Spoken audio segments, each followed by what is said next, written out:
Thank you everyone so much for coming out. This is awesome. My name is Adam. I actually got started in digital marketing back in China. I moved there right after college. And I was an adventure tour guide that was doing birding out there, which was a lot of fun. Doing bird tours in China was something different. In my off time, I was writing a lot of content. And the marketing team was all over the content that I was writing, and I never understood why until I started hanging out with them a little bit more and learning about this thing called SEO. So I started to get more and more into SEO when I moved back to the States, joined some in-house companies where I was doing kind of general stuff, PPC, SEO, social, a little bit of everything, but always fell in love with the SEO side of things. So that's what I've been doing for the last about 5 years. I've been just solid SEO strategy. If you couldn't tell from the name of the presentation or the slide deck, I also am super into birds, or my shirt, I guess. What's up? I like birds a lot. Just out of curiosity, any birders in here? Hey, oh, you're just building up your resume to be my neighbor. That's fantastic. Statistically, if you're in a room of 10 people, one of them is going to be a birder. That's a Cornell study. That fact predates the internet. Don't check. For those of you not familiar with birding, it gets pretty competitive. This is the 2024 Birding Cup put on by Penn State. And the general idea is you go out with your binoculars, and in a certain time span, a certain area, you try to identify as many bird species as you possibly can. Raiders of the Lost Lark won this year, but I got my money on Dark Side of the Loon next year. They're coming up hot. To be a good birder, you have to do a lot of studying. You have to know how to properly identify birds, a lot of experience out in the field, and just like any other competitive sport, there are definitely rules to birding. And as much as I'd like to spend the next 45 minutes going through the American Birding Association guidelines, I won't. I just want to point out number 4 here, which is, do I have a pointer? Hey, oh, it's a mouse. Number 4, which says, to identify a bird, you have to have seen and or heard that bird. Now the and or heard, sorry, I get birds a lot. And or heard is a really important part for me, to my life, because I recently had a baby. And I had a beautiful office with big windows that I can look in the backyard and look at birds all day long. And then the baby came, and I got kicked into the cold, dark basement with no windows, with the daddy long legs and the asbestos tiles. And I'm stuck in my basement all day. But it's okay, because seen and or heard means that even if I can hear them outside my window, I can put them on my checklist. So one day, I'm sitting at home. This was around March, and I was reading all about the last big slew of core updates that was happening in Google land. Which turned out to be, I think it was the spam update, and then it was the core update. And I just kept seeing, I was going through all the documentation, all the LinkedIn posts, all the Twitter nonsense, and I kept seeing content. It was popping up everywhere. And this is nothing new to anybody in this room, right? But for some reason, it seemed to be a lot more under the microscope than before. So much so that all of this nonsense started again, where people were saying technical SEO is done, which is an absurd statement to make, but I was seeing it again. So I thought it'd be a great time to go back and kind of reassess my whole content creation process for all of my clients. Now, I don't know about all you, but this is kind of roughly what my content creation process looks like. Starts with keyword research or topic research, goes into SEO briefs or subject matter interviews, then it goes to copywriting, editing, publishing, and back to keyword research. Now, I wanted to pick this apart and look at each one of these, but I didn't have to get too far because I started with the keyword research portion. And just out of curiosity, y'all can call out like a bunch of birds. What do you all use for keyword research? Go ahead. SEMrush. Ahrefs, yep. Mangools, that's a good one. Yeah. Anyone else? Keyword Planner. Has anyone ever used Also Asked? AlsoAsked.com? It's a March, that's a really good one too. Easy. No, you're right. ChatGPT can, yeah. So Same. I use SEO Clarity. We're an SEO Clarity shop. SE ranking I've used sometimes, also asked. So I really wanted to understand, and I'm sure it seems like most of you have been in marketing a long time, or SEO a long time, and I'm sure you've all gone down this rabbit hole. But where are these tools getting their keyword data is a really important question I wanted to look farther into. Beer break. It turns out most tools use one or more of these methods to get their keyword data. Use the Google Ads API or the Google Keyword Planner. Some of them use user-generated data, machine learning. Some of them just do straight web scraping, right? Like also asked. Most of them use a combination of them, and they always try to get the most accurate results. They try to get the edge on the other SEO tools, right? But the truth is they all have weaknesses. And these weaknesses could be anything from outdated data. I've run into that a lot. Seasonality is a big one. User biases, limited scope, language variations. They all have these weaknesses. And I'm not saying don't use tools. They're essential to what we do, right? But it's important to realize that they're not perfect. And I'm sure none of you thought they were, but here's a reminder that they're not perfect. A lot of tools introduce new capabilities. I know SEO Clarity just released a seasonality thing where you can see the trends of keywords over time and topics over time, but it's not perfect. And just as I was going through this rabbit hole at home in my cold, dark basement with a big sweater on, I heard a bird outside. I was like, oh, bird. Anytime I'm doing anything, you can guarantee I'm thinking about birds. I've seen 2 house sparrows since I've started this presentation. I heard a bird. It was a Baltimore Oriole, which normally don't visit my backyard. They're around, but they don't come to my backyard. And I got really excited. And I wrote it down on my checklist, Baltimore Oriole, bam. All my birding friends are going to be pumped. And it got me thinking, what if I change up my strategy a little? Everything's going towards content. What if I change up this crucial part of the process? So luckily I had a meeting that day. And this client is a commercial flooring contractor. He goes into kitchens and breweries, and he puts new floors in. And normally when I would start a meeting, I would start with, here's your report for the month, here's how rankings are going. Actually, I don't really show rankings anymore, so you can ask me about that at the end. Traffic details, any updates with Google, all of that. But instead, I wanted to try something new. So the whole first, this guy's a talker. And I knew he was a talker going in, and it was good for me because I asked him, what's the team been up to lately? And I let him go, and he was going to go. I knew he was going to go. He said, the team's been really, really tired lately. We're exhausted. Oh, yeah, what's going on? Well, we've been replacing cooler boxes. We had a big cooler box project. It's like, what is a cooler box? He goes, oh, it's a walk-in freezer or a walk-in cooler. That's just kind of what we call them. So, cool, you got any pictures? And he's like, do I? So he sent me over some pictures of his team working on this cooler box project. He said this one, I think it was a brewery, had like 5 or 6 different cooler boxes. I said, what makes it so hard? And he said, well, it's disgusting in there. He said, if you ever did what we do, you would never eat at a restaurant again. It's warped, it's mildewy, everything's growing in there, and we have to tear everything up and replace the floor. It's exhausting, not to mention the confined space. So I asked him, I'm like, there it is. I heard it. Can we write about this? He's like, yeah, absolutely. I don't know how many people are searching for cooler box flooring. And I'm like, yeah, me neither. Because all the tools are reporting no data on this.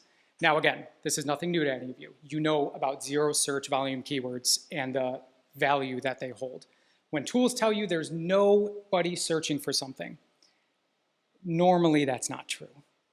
And I learned this very quickly because we went ahead with this article anyway, because I knew I heard it from him and I was going with this new strategy, and we ran with it. We published the article, and almost instantly it was ranking #1 for that keyword. It was getting between 10 and 30 clicks a day, which isn't a lot, right? But it's enough for this client and that tiny, tiny, very specific type of search.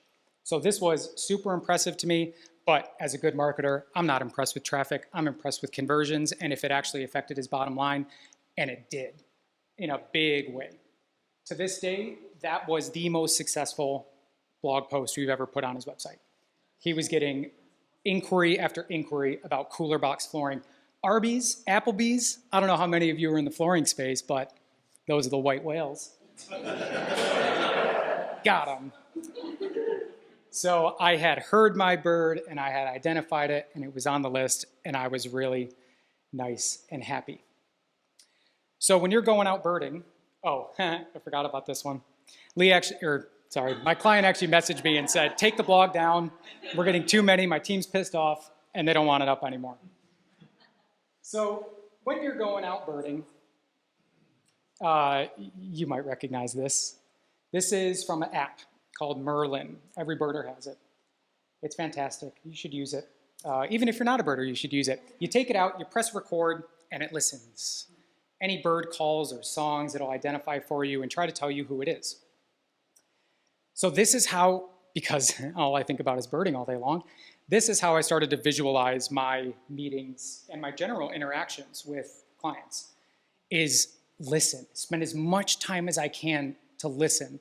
And this doesn't just go for content, right? A lot of it could be about content, but some of it, if they say, oh yeah, that's why we're the best in the area. I think I've been working with you for 5 years and I've never heard you say that that's why you're the best. Maybe we should add that to the Why Choose Us page.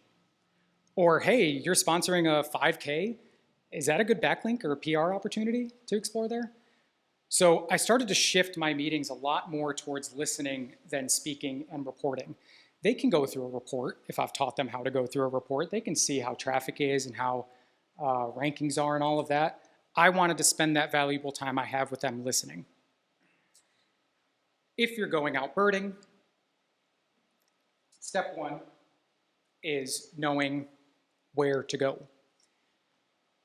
So if I'm planning on birding in Milwaukee, which I am, you go on ebird.com, which is our home base, and you look at what's around. Where are the birders going to? Where are they making checklists? And you could see I could go to McCarty Park, and there's been 119 species recorded there. Cool. Maybe I can knock a couple off my life list. Or I can go to Schlitz Audubon Nature Center, which has 262 recorded species and 842 eBirders there. Now, it kind of works in the same way. I'm going to try to tell you where to go to listen, and I'm not going to give you an exhaustive list of here's where to go. I'm just going to throw some things out there. So on the lower end, reviews are reviews. It's just a bunch of fantastic, this was awesome, Adam was great. But every now and then, and I'll give you an example of this later in the slide deck here, but every now and then you find some gems in reviews where maybe it was like, maybe it was a negative review. The website said that it was going to cost this much. I got quoted this much. Bam. That's a big pain point. You don't know who that client was. Maybe they were going to refer 10 more. So big pain point, let's address this, right? Not enough people go through their own reviews, whether that's on Google, whether it's on Yelp, TripAdvisor, if you're in the travel space. Top 10 coffee shops in Milwaukee articles. I hate them just as much as everyone else in this room, but there is something to be said for them.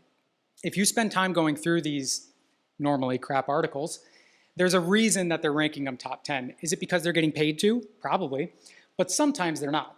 Sometimes it's this vibe has really, this is good for families. This is good for business meetings.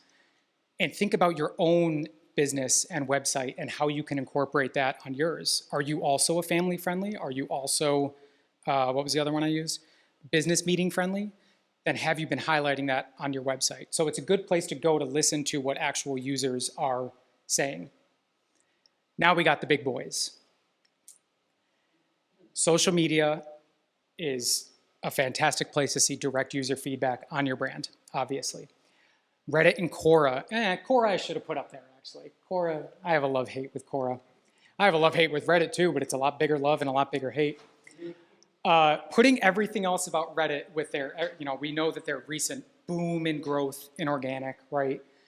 Lots happening with Reddit, but putting all that aside, there are very few places left where you have a dedicated community to something that are just constantly asking questions and giving opinions, unfiltered opinions, like crazy opinions, but opinions nonetheless. And I would be pressed to find an industry or a website that doesn't have some subreddit that's loosely related, at least, to what they're doing.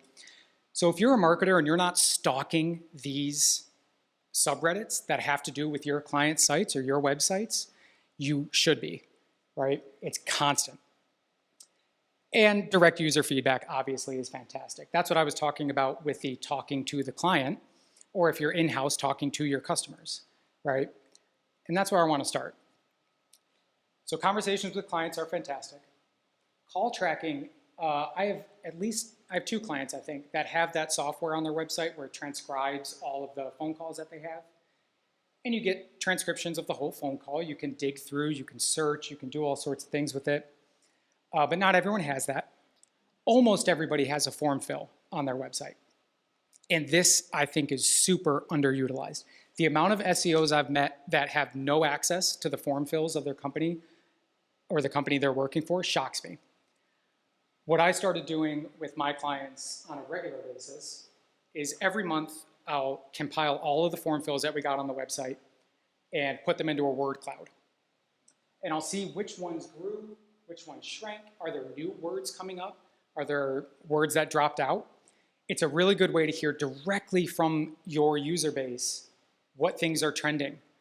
In this case, this was a water filter supplier and well driller. That's this client. And this month, for some reason, what was it? I think it was home, existing house, all of these house and home ones we hadn't seen before. Or we'd seen them before, but they weren't as big. So what was happening, then I did a search and looked through all the form fills, see where this was being mentioned. And it turned out that for some reason, a lot of people were moving from the city out to rural parts that had private wells on them. And I didn't know how to deal with their private wells. I'm moving into a house with a brand new private well. What do I need to know about living with a well? And it was something like, what are you going to type in to a keyword research home? New word well, new home well, something like that, I don't know. But there was nothing. So we ended up making content about that. So form fills, I think, are super underutilized. Absolutely. If you haven't been looking through them, look through them. Now let's back up and go back to what I was talking about Reddit. Now Reddit, I can go on all day about topic ideas that I've gotten for Reddit. That water quality, there's like a subreddit called DIY Water Nerds or something like that. And they have all sorts of good questions. But taking their questions and pop them into Google, if there's not something crazy like Forbes that you can't beat on the top of the search results, probably a pretty good chance that you can start competing for that, right? That's easy enough to understand. Also, while you're creating content, no matter what it is, if you go to Reddit and search anything related to the topic that you're writing about and see what kind of opinions people are giving and what questions, follow-up questions people have, how can I include that in my content? So all really interesting ways to use Reddit. I wanted to talk about this one though, because it was interesting. I have a lot of test sites that I test WordPress plugins, and there was one that I flooded with AI content. That's dead now. Actually, they're all dead now. I had a baby and I can't afford hosting. But this one was operaguides.com. Do I know anything about Opera? Nope. But the domain was for sale and I gobbled it up and I started putting content out there about the Opera. I wrote an article about what to wear to the opera. Have I ever been to an opera? Nope. But I thought that I could do some research and see what was going on and write an article about it. And then one day I saw a link from Reddit to that article, the what to wear to the opera article. If you ever see a link pop up from Reddit, run to it. It's going to be super entertaining. Could be very bad, could be very good, but it's going to be something. It means somebody has direct feedback on your content or your website. In this case, it was bad. Somebody had quoted my article and said, I just found this, and who's this? I can't pronounce the username. This is a problem with Reddit. Anyway, they were saying, well, I have been to La Scala many times. I'm sure you have, buddy. There isn't a much more super formal attire. Anyway, my content was wrong, right? Now, if I were a business in this position, if this wasn't just a throwaway test site that I was testing plugins on, I would have to do something. I ended up not doing anything. I just left it. But it's an important lesson that when you get a backlink from Reddit, go to it, because it could be saying your content is wrong or your content is right, and how you want to react to this is up to you all, really. You could respond on Reddit. Ooh, I don't touch Reddit. I'm a long-time lurker. Never once posted on Reddit. Scares me. Brands on Reddit, that's a whole new thing, and I don't want to get into that at all. You can update your content. Either way, you know that somebody out there, and you don't know who they are, they could be referring many other people to your website. Somebody out there is disagreeing with your content, and it's up to you to rectify that. You might assume, because I'm a birder, that my backyard has a bunch of bird houses and feeders. No.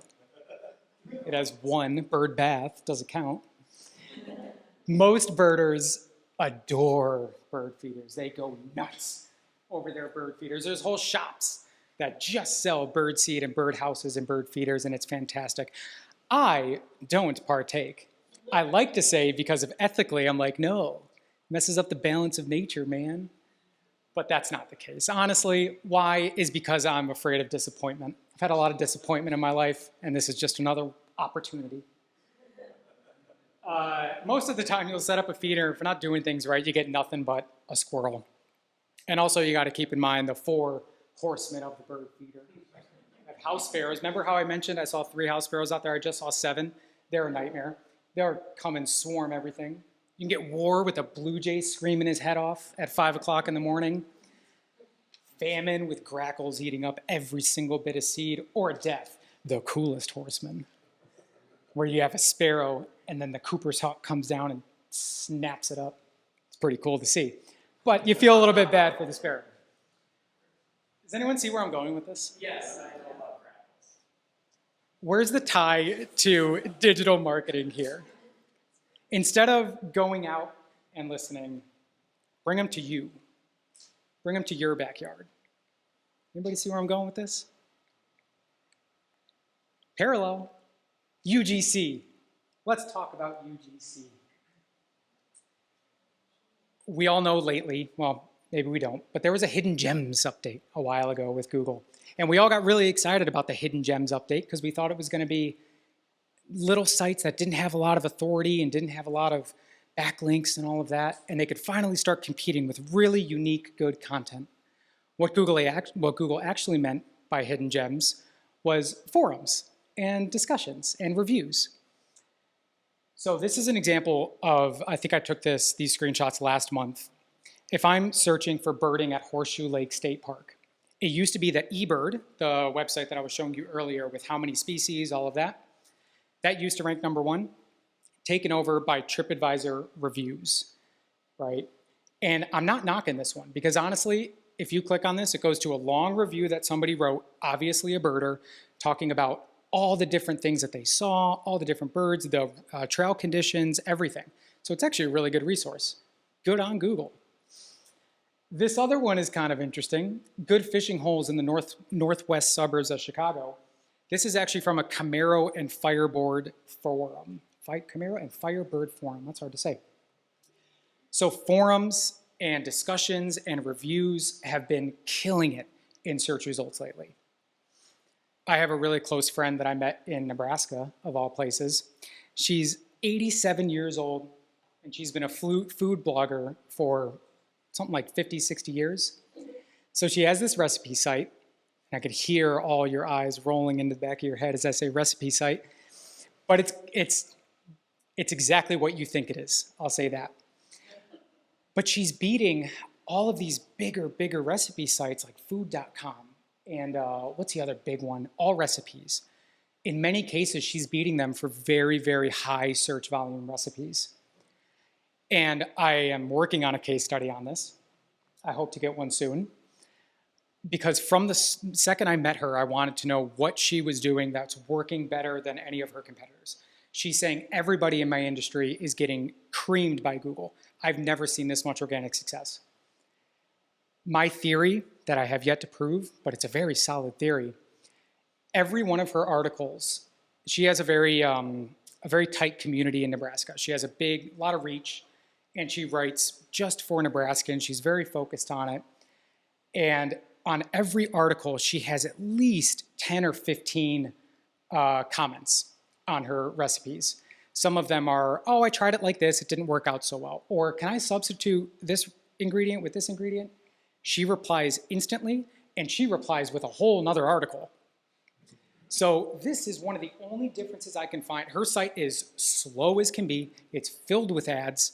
It has the life story, but this is one of the only things I can think of that is truly setting her apart. For every recipe she has, there's a whole list of content on the bottom that is all super keyword rich. Olive Garden signature Italian dressing. All of these keyword rich comments and responses from her. Not to mention, she's proving that she's there for her website visitors, right? It's providing a good user experience.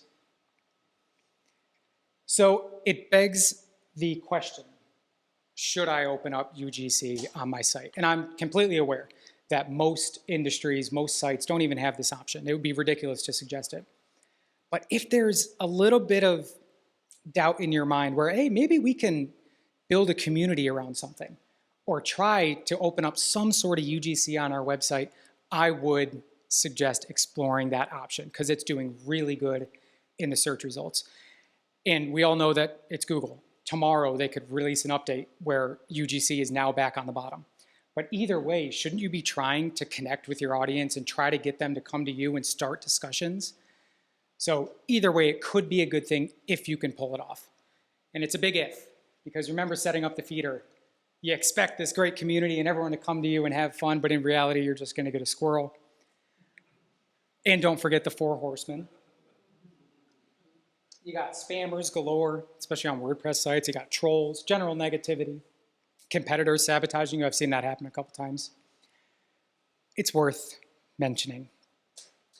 So let's get back out into the field now, right? We brought them into our backyard. We didn't like it. You're all like me. Let's go back out and do some birding.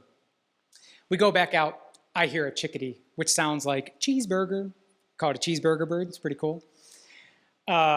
We go to it. We pull up our binoculars, and we see these 2 birds.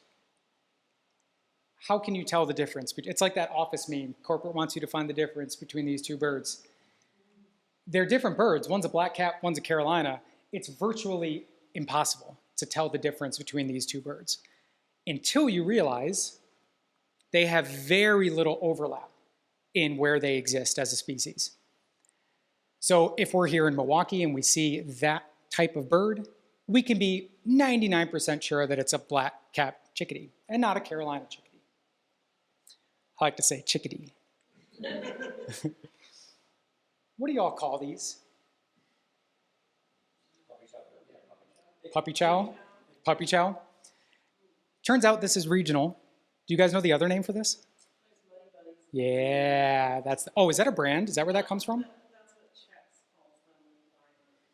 Got it. I didn't know that. The Midwest tends to agree with you. It turns out that this might be a little bit, I guess it could be a brand thing, but maybe it's a regional thing. There was, I'm going back to Reddit, forgive me. Do we call this puppy chow or Mighty Buddies? I'm interested to see where you're from. It turned out most of the Midwest calls it puppy chow. California always got to be different. They call it Muddy Buddies. So how do you think Google deals with this? If you do a search for Muddy Buddies recipe or a search for puppy chow recipe, you think the SERPs are going to be different? Yeah, they are. Sometimes they aren't, depending on the keyword. If you do the whole pop, soda, Coke thing, Google can pretty much figure out what you're talking about and serve you almost the same exact results. This example shows a different story. This Joy Food Sunshine tends to rank in both, because notice in their title, they put puppy chow and Muddy Buddies, right? But they're ranking first in the recipe cards for puppy chow and not for Muddy Buddies. They're down further on the list. What ranks well for Muddy Buddies? Well, the ones that are titled Muddy Buddy. So the lesson here that I want to drive home is know who you're targeting, if you're targeting anybody at all. If you're after just search volume, you don't care who's coming to your site, you just want traffic, then that's when you can go to the tools and try to see who has more search volume between these 2. But step 1 is knowing that there's 2 words for these things, right? If you are targeting the Midwest, if you're a recipe site and your Midwest culture, that's your whole thing, then stick with the Midwest voice, right? Knowing the voice of your target audience is hugely important, and it directly impacts search. For that, I'm going to go back to that well client. I was writing a new piece of content for him and I wanted to make the article about how much does it cost to drill a well. And he said, that's a ridiculous question. It's like asking, how much is it to rent in Wisconsin? Like Wisconsin or like Wisconsin? So we ended up doing a local flavor to this. He was saying it depends on the region that you're at, which obviously. And what we ended up doing in this article, almost every paragraph had an extra part in it that was just talking to the people in the Mid-Atlantic region, which was his region, like Virginia, Maryland, Pennsylvania, that area. But you can see what we ended up doing, all sorts of parts of Baltimore County. We listed counties east of 95 near Potomac River. That's going to be mud drilling, and that's going to cost you roughly this much. The coastal regions of Maryland, southern Pennsylvania, those are going to be more rock drilling, which is going to cost you this much. I knew when I was going into this and doing this method that I was going to sacrifice some of the national traffic, right? It doesn't matter to this client. He has a service area. He doesn't even need traffic from California or Texas. So I was losing nothing there.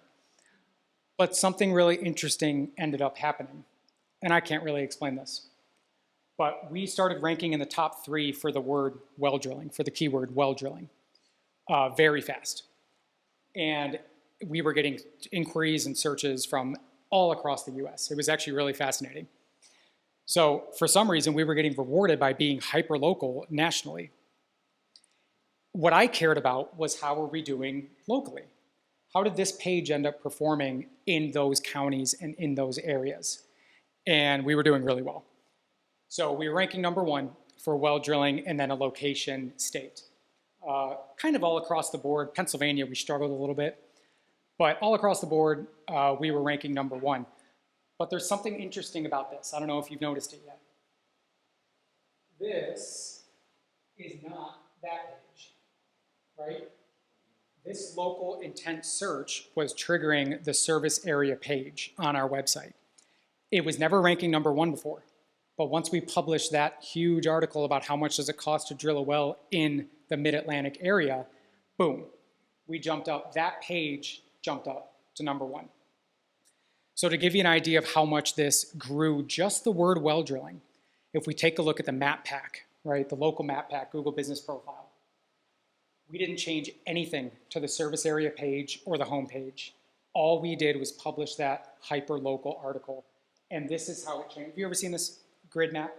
These are map packs, right, so on Google Maps, the result, you're ranking in every specific location on a map. This is before the article and after the article. So we had grown quite a bit and expanded that reach for just the word well drilling. So I would never, if you have a regional audience, I would absolutely make your site hyper. Everything you do has to be baked with what you're going to find in that region. Which brings me to local songs. If you want to be a really good birder by ear, you start with your backyard, right? You start with recognizing all the bird calls that are right around you, and then you go out from there. You don't start with trying to memorize every single hundreds and hundreds of species at once. Start at home. My parents moved down to Florida when I was in college. I actually bought tickets back home, and they said, oh, we moved. It was super awkward. But they ended up opening up a brewery down there. It's called Helen Blazes Brewing. If you've ever been to Melbourne, Florida, or you plan to go there, visit the brewery. It's great. But one of the things they were adamant about from the very beginning was they wanted to have really, really clean, nice bathrooms. I don't know why. They were super focused on it. And it turns out after we opened, a couple years went by, and it was a trend of people coming back to the bar, and bartenders would be there overhearing their conversation. They would say to their friends, have you checked out that bathroom? Go look at that bathroom. It's awesome. It's got like chandeliers. It's super clean. And it kept happening again and again and again. And we started to get reviews. Remember when I said I would give an example of reviews? That said, they have great bathrooms. Which you might be scrolling through and think like, yikes, cool. I'm glad we put in effort. But as a marketer, where does your mind go when you're constantly hearing these local songs and constantly seeing this feedback? Are you going to try to rank number 1 for best bathroom near me? Probably, and you might get some creepy people coming in if you target that search term. For me, this screams PR backlink. It turns out, who knew, there's an America's Best Bathroom Award. So we enrolled in it, and we ended up being a finalist in America's Best Bathroom. And I'm not lying when I say the amount of links that came in from capitalizing on this was huge. Florida Today, Space Coast Daily, Melbourne Journal, we were getting all sorts of backlinks from news sources. And I don't know how many of you are in local, but the fact that they're local links means way more than just a normal link. So this was enormous for us. It skyrocketed them. I think they went from 5 to constantly ranking in the top 3, and it was great. So in general, that's my whole message, is instead of sitting behind your tools and trying to do research, it's great, it's important, but every now and then just take a step back and just listen to what your clients or what your users have to say and turn that into digital marketing SEO feedback. That's about as all of the bird parallels I can make to birding. I'm out. So if anybody has any questions,